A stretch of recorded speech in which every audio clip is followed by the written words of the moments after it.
문명이라는 단어는 오늘의 우리에게 그리 낯선 표현은 아닙니다.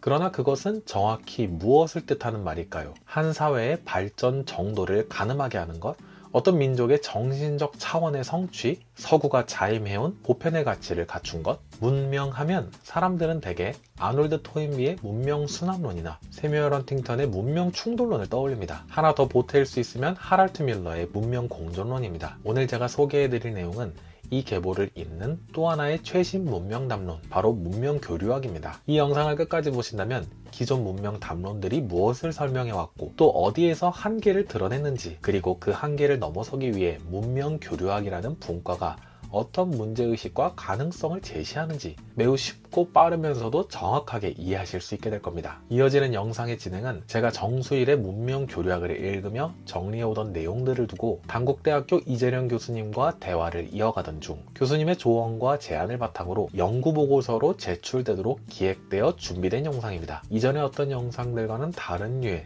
좀 더 일반 독자를 대상으로 하는 서평 형식으로서가 아니라 연구자들을 대상으로서 준비, 발표되는 내용으로서 이해될 수 있을 것 같습니다. 자, 그럼 시작해 보겠습니다. 정수일의 문명교류학은 이 분야의 사실상 창시자가 학문인생 말년에 내놓은 최신이자 종합적인 개론서라는 점에서 주목할 만합니다. 개론서로 기획된 만큼 문장 자체는 비교적 평이하지만 그 이면에는 수십 년간 축적된 연구 성과와 문제의식이 촘촘히 배치되어 있었습니다. 이 책은 문명이라는 것이 무엇인가, 문명 간 교류는 어떤 계기와 경로를 통해 이루어져 왔는가라는 질문을 고대부터 근현대에 이르는 동서양의 방대한 시공간 속에서 다루고 있습니다. 특히 서구 중심의 문명사 서술이 지녀온 인식의 관성을 비판적으로 검토하면서도 단순한 반서구 담론에 그침으로써가 아닌 문명 간 상호 교섭과 공존의 가능성을 설명할 수 있는 이론적 틀을 제시하고자 한다는 점에서 이 책의 기획의 방향은 분명하였습니다. 덧붙이면 이 책은 기존 문명 연구의 담론을 비판적으로 검토함으로써 문명이라는 개념을 구성해온 전제와 서술 방식까지도 다시 들여다보도록 유도하고자 하는 구조를 취하고 있었습니다. 일반적으로 문명이라는 개념은 오늘의 우리에게 그리 낯선 표현은 아닌데요. 그러나 그것이 여전히 정확히 무엇을 가리키는 개념인지는 명확하지 않은 편이었습니다. 이에 대한 개념적 합의에 이르렀다고 보기는 어려웠다고 볼 수 있습니다. 정수일은 그러한 개념적 불분명성 속에서 문명을 고정된 실체나 단일한 성취로 파악하는 관점을 비판하면서 문명을 장기적인 접촉과 교류의 결과로 이해할 것을 제안합니다. 곧 저자에게 문명이란 특정 민족이나 국가의 독점물이 아니라 교통, 지형, 기후와 같은 배경적 조건 속에서 언어, 종교, 상품, 기술 등이 오가는 수백, 수천 년 동안 서서히 형성된 유동적 구조, 즉 교류 구조입니다. 즉 문명이란 그 자체로 닫힌 체계가 아니라 접촉과 교류의 과정에서 끊임없이 모양을 바꾸어온 열린 장인 것입니다. 여기서 문명을 이해한다는 것은 개별 문명의 고유성을 확인하는 작업을 넘어서 문명이 형성되고 변형되어 온 경로를 추적하는 일과 분리될 수 없는 것이 됩니다. 그리고 정수일은 바로 이와 같은 지점에서 기존의 문명 이해 방식에 문제를 제기했다고 볼 수 있습니다. 그 문제의식은 문명 교류학이라는 명명에 집약되어 있습니다. 기존의 문명 담론이 문명의 순환, 충돌, 공존, 이와 같은 틀을 중심으로 전개되어 왔다면 정수일은 이들 담론이 충분히 설명하지 못했던 문명 간 접촉의 구조와 그 장기적 효과에 주목했습니다. 문명이라는 개념 뒤에 교류를 덧붙인 그의 명명은 문명이 특정하게 고정된 단위로서만 자명하게 파악되어 온 학문적 환경에 대한 비판적 문제제기, 그리고 문명 연구의 방법론적 전환을 요청하는 시도가 포함되고 있다고 할 수 있습니다. 흥미로운 점은 토인비, 헌팅턴, 밀러로 이어지는 서구 중심 문명 담론의 계보 속에서 정수일의 작업이 일정한 의미를 갖고 그들과의 이론적 대화를 시도하고 있다고 볼 수 있음에도 불구하고 여전히 하나의 준교과서적 텍스트로서 충분히 자리매김되고 있지는 못하다는 사실입니다. 이는 서구 중심 문명관에 대해 깊은 성찰을 요청하는 비판적 시도가 학문적으로 정착되기 어려운 구조적 환경과도 무관하지 않을 것입니다. 그렇다면 바로 이 지점에서 문명 교류학은 문명 담론의 지도를 누가 어디에서 어떤 언어로 다시 그려갈 것인지를 묻는 텍스트로 기능하는 면이 있다고 볼 수 있을 것입니다. 다시 여기서 책이 제시하는 사유의 방향을 한 번 더 짚어볼 수 있겠습니다. 정수일은 문명을 특정한 경계나 본질로서 규정하기보다 교류의 흔적이 축적된 과정으로 이해함으로써 문명 간 차이가 자연적이거나 자명한 것이 아님을 드러내고자 했습니다. 그러므로 정수일에게 문명 간의 차이를 자명한 전제로 받아들여온 인식은 이 책을 통해서나마 그 차이가 어떻게 구성되어 왔는지 묻는 그러한 문제의식이 제기될 수 있어야 하는 것입니다. 그러한 점에서 문명 교류학은 문명이란 무엇인가라는 질문 못지않게 앞으로 문명을 어떤 언어로 말하고 이해할 것인가라는 문제까지 함께 제기하는 텍스트로서 읽어볼 수 있겠습니다. 본 연구 보고 영상은 먼저 문명 교류학이 제시하는 문명 이해의 구조, 특히 자생성, 모방성, 공유성이라는 세 개념이 어떤 이론적 구도를 이루고 있는지를 검토하고자 합니다. 이어서 기존 문명 담론과의 비교를 통해 정수일의 교류 중심 접근이 갖는 이론적 구도의 그 의미와 지향을 살펴봄으로써 문명 교류학이 문명 연구의 지도 속에서 갖는 가치와 더불어 그럼에도 거기 남겨져 있는 논의의 한계 내지 어려움들로 어떤 것이 있을 수 있는지 함께 정리해보고자 합니다. 앞서 살펴보았듯 정수일이 문명 교류학에서 제시하는 첫 번째 이론적 구성은 문명을 자생성, 모방성,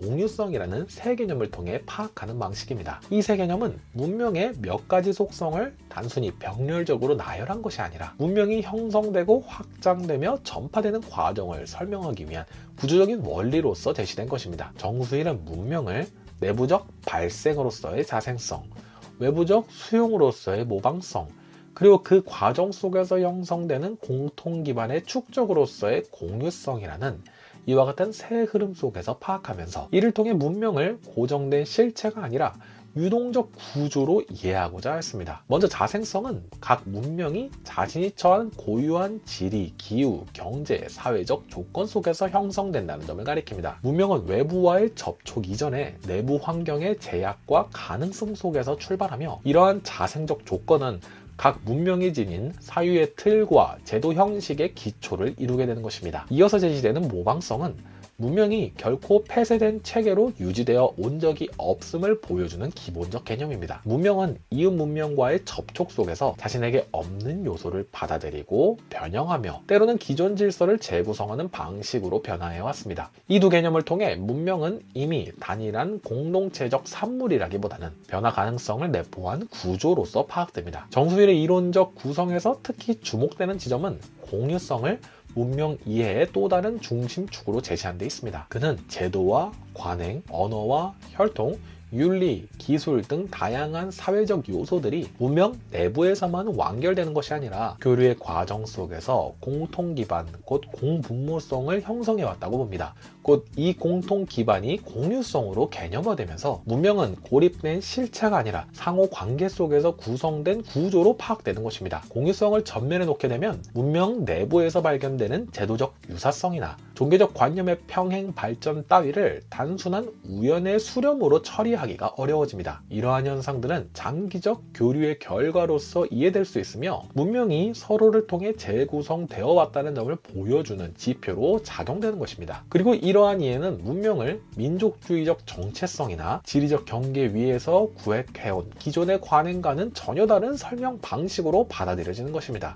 말하자면 문명의 공유성은 문명 간 차이의 그러한 절대적인 성격을 지우는 것이 아니라 그 차이마저도 상호작용의 산물로 되돌려보게 함으로써 문명 자체의 구조적 복합성을 드러내는 데 기여하게 되는 것입니다. 물론 공유성이 강조된다고 해서 문명 교류가 항상 평등하거나 호혜적인 방식으로 이루어졌다는 의미는 아닐 것입니다. 즉 문명 간에 있어 공통 조건의 이상적인 공유가 전제되었다고 볼 수 있는 것은 아니라고 할 수 있습니다. 정수일은 책 전반에서 침략과 분쟁, 강제적 전파를 포함한 교류의 역사 역시 상세히 다루고 있습니다. 가령 제국주의적 방식을 통한 교류와 전파의 역사를 다루는 7에서 9장 곳곳에서 그러하지요. 이러한 사례들은 공유성이 문명을 미화하는 개념으로 작동될 수는 없다는 점을 분명히 합니다. 공유성은 갈등을 포함한 접촉의 과정을 포착하는 개념으로서 그 결과 문명 내부의 구조와 제도, 사유 방식에 남은 흔적들을 분석하기 위한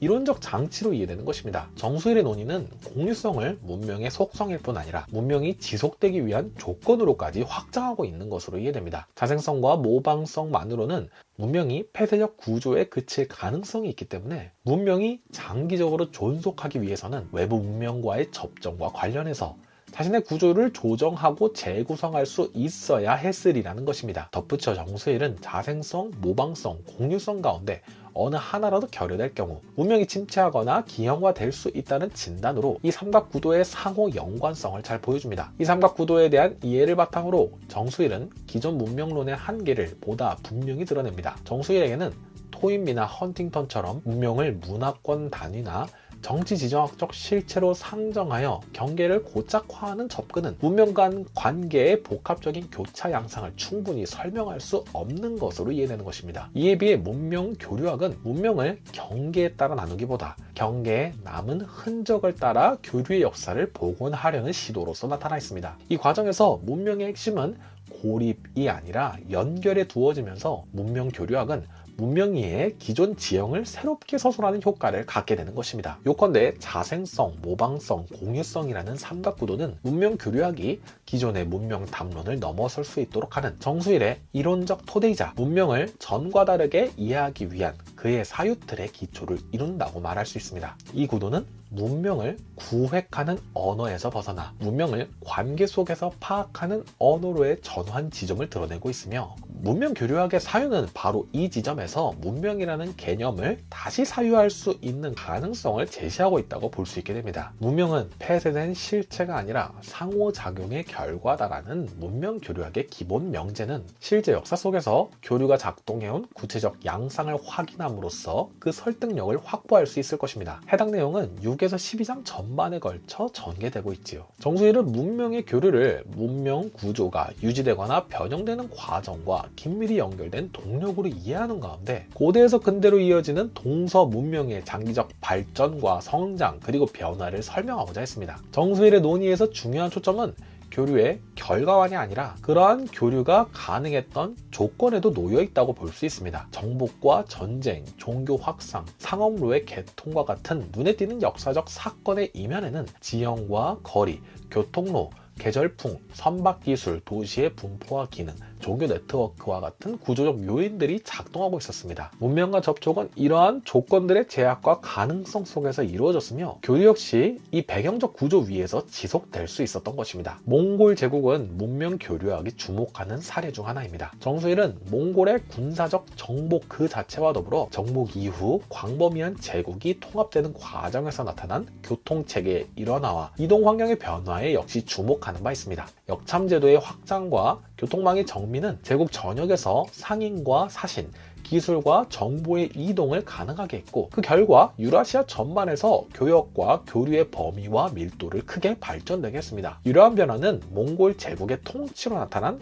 교류의 구조적 효과로서 문명 간 교류가 어떤 조건 속에서 활성화될 수 있게 되었는지 보여주는 사례로 이해할 수 있게 됩니다. 교류의 구조적 조건으로서 이것이 문명 변형과 연관되는 분석은 이슬람 문명을 다루는 대목에서도 살펴볼 수 있습니다. 서구 담론에서 이슬람은 오랫동안 충돌과 배타의 상징으로 규정되어 온 바 있습니다. 그러나 정수일은 초기 이슬람 사회가 보여준 종교적 관용과 다민족, 다문화 통치의 양상, 그리고 이를 뒷받침한 상업망과 학술 교류의 확장에 주목합니다. 무역로의 활성화, 번역 활동과 교육제도의 발달 등은 이슬람이 종교적 공동체를 넘어 문명 간 접촉을 매개하는 구조로 기능했음을 보여주는 요소가 됩니다. 여기서 문명 교류학이 조명하는 교류의 층위는 이러한 유동적 교류 조건 속에서 문명이 외부와의 접촉을 통해 자신을 조정하고 재구성해온 경로를 추적하는 일로서 나타나게 됩니다. 동서양 문명 비교 역시 유사한 맥락에서 이해됩니다. 흔히 동양은 관조적이고 예술적이며 서양은 논리적이고 기술적이라는 설명은 오랫동안 이어져 내려온 문화론적 도식입니다. 이에 대해 정수일은 이러한 차이를 문명의 본질에서 비롯된 것으로 보기보다 각 문명이 형성된 지리 경제적 조건의 차이를 중심으로 설명했습니다. 대륙 중심의 정주 농업 환경인 동양과 해양 중심의 항해 교역 환경인 서양은 사회 조직과 사유 방식, 제도의 차이를 낳게 한 조건으로서 이러한 차이는 문명 간 접촉이 이루어질 때 서로 다른 방식의 변형을 가능하게 하는 구조로서 작용했습니다. 이때 서로 다른 구조적 조건을 지닌 문명들이 접촉하는 과정에서 새로운 문명적 양상을 나타낼 수 있게 될 것임은 두말할 나위가 없을 것입니다. 이와 같은 정수일의 사례들을 관통하는 핵심에는 문명이 충돌이나 가령 식민정책과 같은 일방적 영향만으로 형성되지 않았다는 점이 놓여 있습니다. 문명은 교류를 가능하게 한 조건들과 그 조건 속에서 나타난 다양한 반응이 축적되는 과정 속에서 성립해온 것이기 때문입니다. 교류는 어느 한쪽이 다른 쪽을 변화시키는 일방적 과정이 아닐 뿐더러 상호 간의 조정과 변형이 중첩되는 방식으로 진행되어 온 것입니다. 정수일은 이슬람과 동아시아, 몽골 제국과 지중해 세계, 북유럽과 실크로드의 육상, 해상 경로에 이르기까지 다양한 문명권의 사례를 통해 이러한 반응의 여러 맥락들을 제시했습니다. 이로써 문명교류학은 하나의 추상적 이론 제한에 머무르지 않고 수많은 교차와 접촉의 흔적을 분석 대상으로 삼는 학문적 시도로 자리 잡고 있었습니다. 문명의 교류는 결코 우연한 사건들로 서술됨에 그치는 것이 아닌 자생성과 모방성 그리고 공유성이 결합된 구조적 과정으로서 이러한 과정은 문명 발달에서 반복적으로 확인되는 양상으로 제시되는 것입니다. 문명 교류학의 주요한 기여는 바로 이러한 구조를 읽어낼 수 있는 관점과 분석 틀을 제공하는 데 있다고 말할 수 있을 것입니다. 이 책이 지니는 또 하나의 특징은 정수일이 자신의 이론을 기존 문명 담론과의 관계 속에서 분명히 위치시키고 있다는 점에 있습니다. 그는 문명 교류학을 이미 제시되어 온 주요 문명 이론들과의 비교를 통해 해당 이론들의 이론적 성격과 한계를 동시에 드러내고자 했습니다. 이 과정에서 헌팅턴의 문명 충돌론과 밀러의 문명 공존론은 정수일이 비판적으로 검토하는 대표적 담론들입니다. 이하의 논의는 이와 같은 정수일의 관점에서 정리해본 것입니다. 정수일에 따르면 먼저 헌팅턴의 문명 충돌론은 냉전 이후 세계 질서가 문명 단위로 재편되었으며 갈등의 주요 무대는 문명 간 경계에서 형성된다고 주장합니다. 이 이론은 문화와 종교가 국제정치에 미치는 영향을 전면에 부각시키고 세계 질서를 문화적 차이를 중심으로 파악하려는 시도라는 점에서 일정한 문제의식의 전환을 가져오는 바 있는 것이었습니다. 그러나 정수일은 헌팅턴의 문명인식이 지나치게 정치적, 지정학적 차원에 머물러 있고 문명을 고정된 단위로 설정함으로써 문명 내부의 변화 동력과 문명 간 상호작용의 역사적인 축적을 충분히 설명하지 못한다고 보았습니다. 무엇보다 헌팅턴의 문명 지도는 충돌 가능성을 전제하는 데 비해 그러한 충돌이 형성되거나 완화될 수 있었던 교류의 구조와 조건을 분석의 중심에 두지 않는다는 점에서 한계를 드러냅니다. 이로 인해 문명은 상호작용의 결과라기보다 단순한 본질적 차이의 집합으로 파악되면서 문명 간 전파와 수용, 변형과 접변의 흔적은 설명의 주변부로 밀려나게 되는 것입니다. 이러한 설정 속에서 문명은 서로 영향을 주고받아온 역사적 존재라기보다 대칭적으로 배열된 블록에 가까운 모습으로서 제시되고 합니다. 그 결과 문명 간 대화의 가능성은 구조적으로 제한된다고 볼 수 있습니다. 헌팅턴의 문명 담론에 대한 대안으로 제시된 밀러의 문명 공존론은 문명 간 갈등을 완화하기 위해 공존과 대화가 필요하다는 점을 강조합니다. 밀러는 국제기구와 제도적 장치를 통해 문명 간 협력과 상호 이해를 제도화할 필요성을 제기했고 공존을 현실적 과제로 설정했습니다. 정수일은 이러한 시도가 헌팅턴의 이분법적 구도를 완화하려는 점에서는 의미를 지닌다고 평가합니다. 그러나 문명 간 공존이 실제로 가능해지기까지의 역사적 경로와 구조적 조건에 대한 분석은 뮬러에게서 충분하지 않다고 지적하고 있었습니다.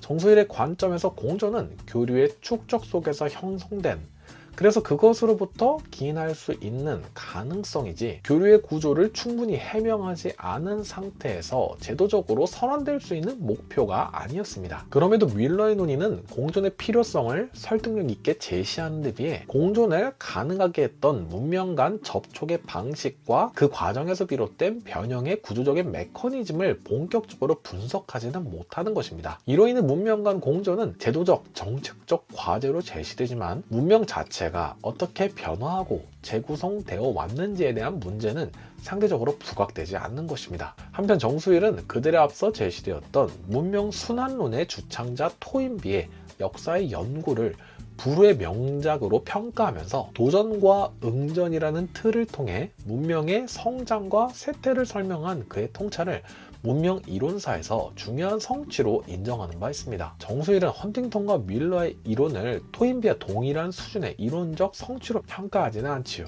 그러면서도 정수일은 토인비의 이론이 문명 내부의 발전 동력에 주목하는 데 강점을 지니는 반면 외부 문명과의 접촉이 응전의 내용과 방향을 어떻게 규정했는지에 대해서는 충분히 해명하지 못한다고 지적했습니다. 말하자면 정수일에게 문명의 변화는 내부적 자생성만으로 이해될 수 없으며 외부와의 접촉 속에서 이루어진 소용과 변형 역시 문명 발전에 매우 중요한 요소인 것이기 때문입니다.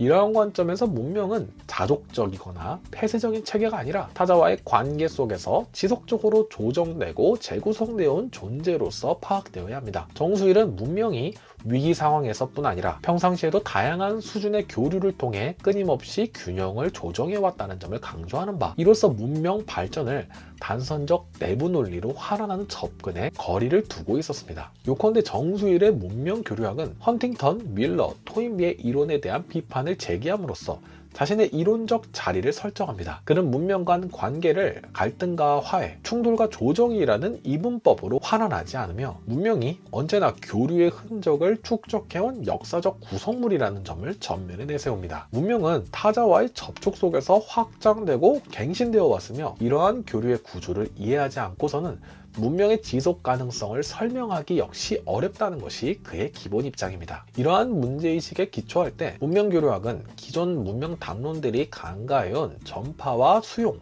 변형과 재구성의 과정을 분석의 중심으로 끌어온 작업으로서 평가될 수 있을 것입니다. 문명은 이미 오래전부터 서로의 내부에 스며들어 왔으며 오늘날의 문명 역시 어느 한 지역이나 집단의 소유로 환원될 수 없다는 점을 이 책은 반복적으로 환기하는 듯합니다. 이러한 인식 위에서 구성된 문명 교류학이라는 문명 담론은 문명을 단순히 구획하거나 배열하는 이전의 지도보다 훨씬 복합적이고 역사적인 문명의 실상을 드러내는 설명 틀로 기능할 수 있을 것으로 이해되기도 합니다.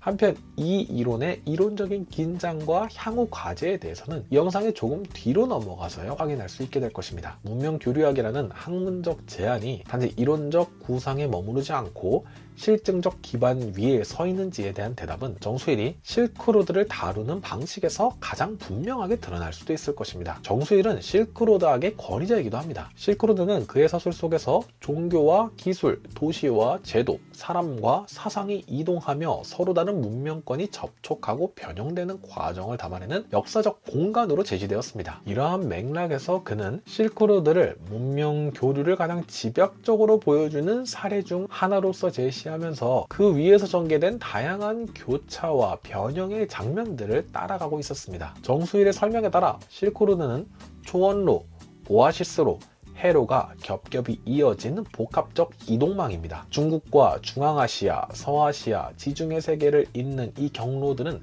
각기 다른 방식의 교류를 가능하게 했으며 시대와 정세에 따라 교류의 중심과 밀도 또한 달라져 온 것이었습니다. 이러한 다중적 구조 속에서 실크로드는 특정 지역이나 특정 문명에 종속된 통로라기보다 여러 문명권이 반복적으로 만나고 흩어지며 다시 엮이는 과정이 축적된 공간으로서 기능해왔다고 볼 수 있습니다. 말하자면 이 공간은 한 지역이나 한 시대의 유산으로 환원될 수 있는 대상이 아닌 것이고 시대를 초월해 여타 문명들이 반복적으로 접촉하고 변형되며 남긴 흔적들의 축적재라고 할 수 있는 것이었습니다. 정수일은 책의 중후반부에 걸쳐 실크로드를 중심으로 문명교류의 구체적 장면들이 어떻게 읽히고 제시될 수 있는지를 살피면서 그러한 사례들이 그의 전체 이론 틀 속에서 어떤 기능을 수행하는지 지속적으로 확인하게끔 했습니다. 정수일이 주목하는 주요 지점 가운데 하나는 실크로드의 교류망이 한반도까지 연장되어 이해되어야 한다는 관점에 있습니다. 이는 이 책 이전부터 저자에게서 지속적으로 제기되어 온 문제의식이기도 합니다. 그는 신라의 수도였던 금성, 오늘날의 경주를 중심으로 한반도 동남부가 유라시아 교류의 흐름과 접속해 있었을 가능성을 다양한 사료와 유물을 통해 검토합니다. 이러한 서술은 한국 고대 문명을 자생적 고리배산물로 전제해온 기존의 인식 틀을 제고하게 만들면서 한국 문명 내부의 형성 과정 역시 장기적인 교류의 맥락 속에서 다시 읽힐 수 있음을 생각해보게 해줍니다. 경주의 황룡사와 대형 석탑 등과 같은 건축 유산들이 중앙아시아 및 서아시아 세계와의 간접적 접촉, 불교 경전의 전달과 재번역, 기술적 요소의 이동 가능성 등을 함께 고려해야 할 사례로서 제시되게 됩니다. 정수일은 이러한 유적들을 통해 실크로드가 추상적인 교류 개념이 아니라 구체적인 물질, 문화와 공간 위에서 확인될 수 있는 역사적 조건으로 기능했음을 보여주고자 했습니다. 아울러 정수일은 실크로드를 단절과 연속이 교차하는 역사적인 구조로 파악하기도 하였습니다. 제국의 흥망과 국경의 재편, 전쟁과 종교 갈등으로 인해 교류가 위축되거나 경로가 차단된 시기들도 분명 존재했지만 그러한 단절이 곧 교류의 완전한 소멸을 의미하지는 않았다고 그는 보았습니다. 교통로와 도시, 교역망과 같은 물적, 구조적인 기반은 일정 부분 유지되었으며 이는 이후 교류가 재개될 수 있는 조건으로도 작용했을 것이었습니다. 이러한 관점에서 실크로드는 특정 시대에만 기능했던 통로라기보다는 여러 차례의 단절과 재연결을 거치며 지속적으로 재구성되어 온 하나의 유동적 교류 구조로서 이해됩니다. 요컨대 실크로드는 단지 특정 시대만의 통로가 아니며 문명이 문명으로서 존재할 수 있는 조건, 다시 말해 서로에게 열린 기억을 구축하는 하나의 역사적 장치였다고 말할 수 있게 되는 것입니다. 정수일이 이 책을 통해 구축한 문명 교류학은 새로운 학문 분과로 자리 잡기 위한 독립적 시도로서 전통적 인문학과 사회과학의 경계 바깥으로까지 뻗어나가려는 통치적 구성의 제안입니다. 그는 문명이라는 개념을 재정립하는 데에서 그치지 않고 그것을 다루는 방식 자체를 다시 세우고자 하였습니다. 그러한 문명 교류학은 무엇보다 다학대적 구성과 초국적 시야를 전제하는 것이었습니다. 한 문명권 내부의 언어, 종교, 정치, 예술을 분석하는 데서 그치지 않고 문명권과 문명권 사이의 접점에서 일어나는 장기적인 흐름,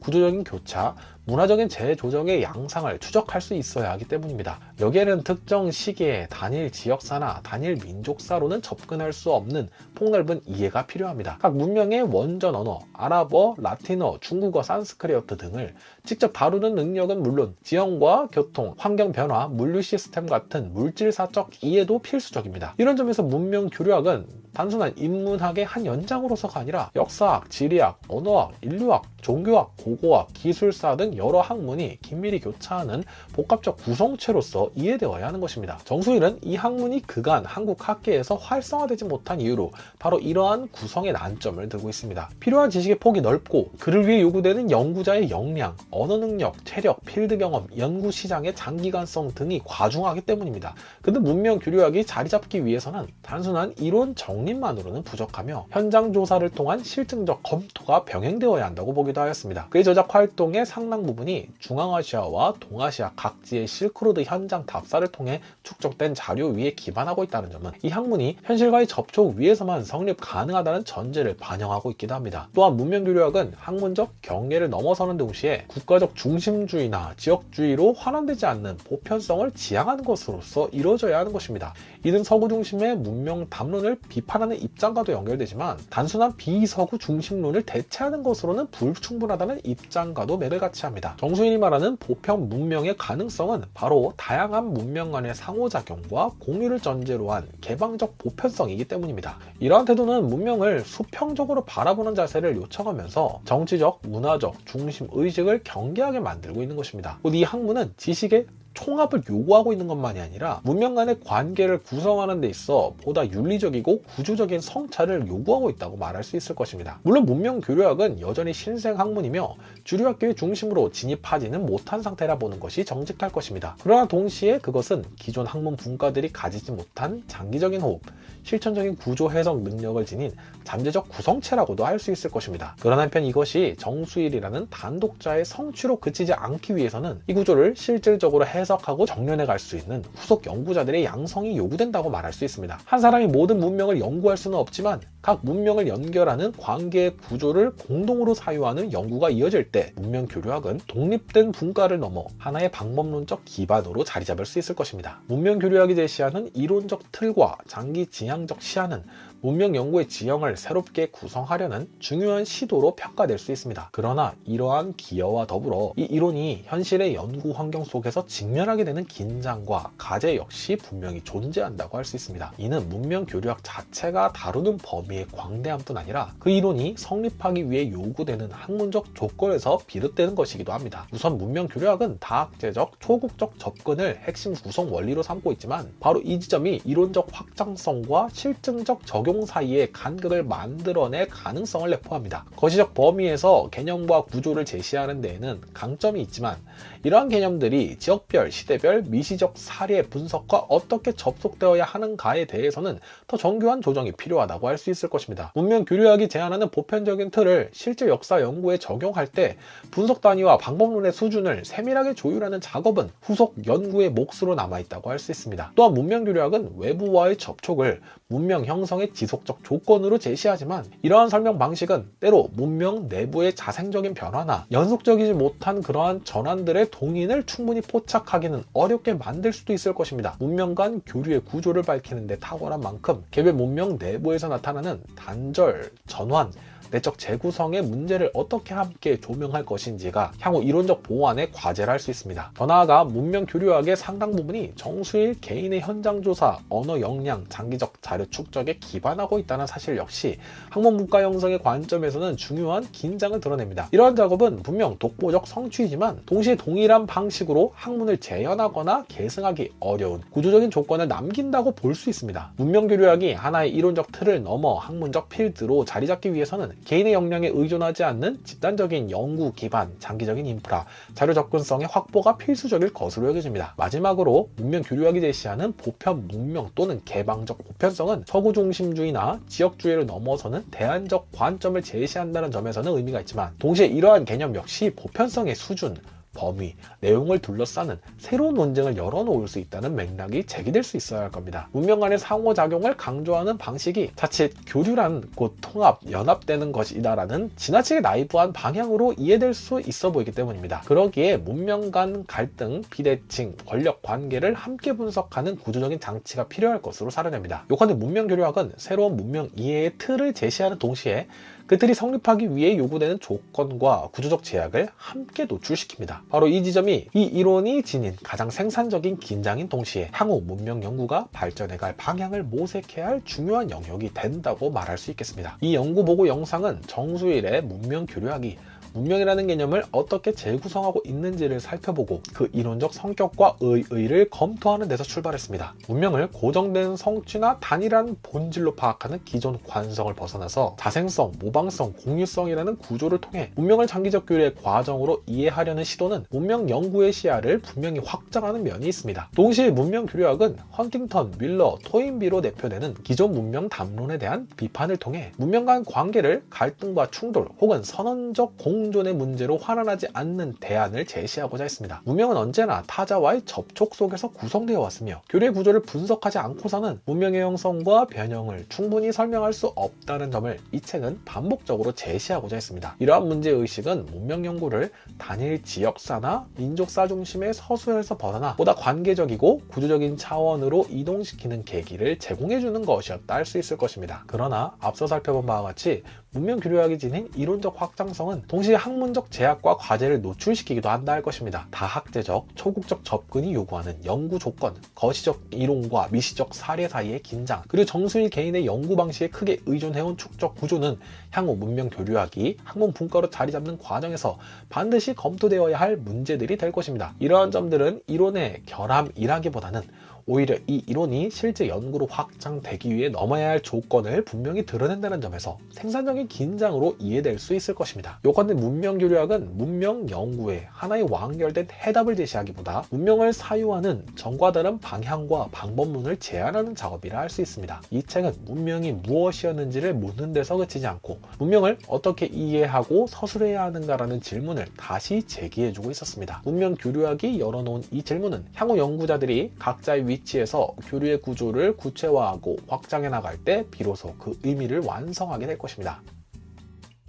정수일 선생님이 올해 2월 작고하시기 직전까지 끝까지 손에서 놓지 않았던 원고가 바로 이 책 문명교류학이었다고 전해집니다. 이를 위해 2달만 더 시간이 주어졌으면 좋겠다는 유언과도 같은 말을 남기셨다는 이야기가 이 책이 지닌 의미를 다시 생각하게 해주는 듯합니다. 개인적으로는 이 책을 읽는 동안 저의 관심 스펙트럼, 즉 고대근동에서 동아시아 근현대에 이르기까지의 내용이 문명 간 교류라는 하나의 거대한 축 안으로 느슨하지만 분명하게 묶여 들어가는 경험을 했습니다. 그와 같은 방대한 시공간을 쉽고도 상세한 설명으로 한데 정리하는 이론가이자 현장가였던 저자의 면모를 고스란히 느끼게 하는 독서 시간이었다고 할 수 있겠습니다. 네, 아주 긴 영상 여기까지 들어주신 분이 계시다면 정말 큰 박수 보내드리고 싶습니다. 네, 그럼 오늘은 여기까지. 오늘 영상은 이렇게 마무리합니다. 도움이 되셨다면 구독과 좋아요, 댓글로 의견 남겨주시면 감사하겠습니다. 다시 만날 때까지 평안하시길 바라며 저는 이만 줄이도록 하겠습니다. 그럼 다음에 또 다시 만나요.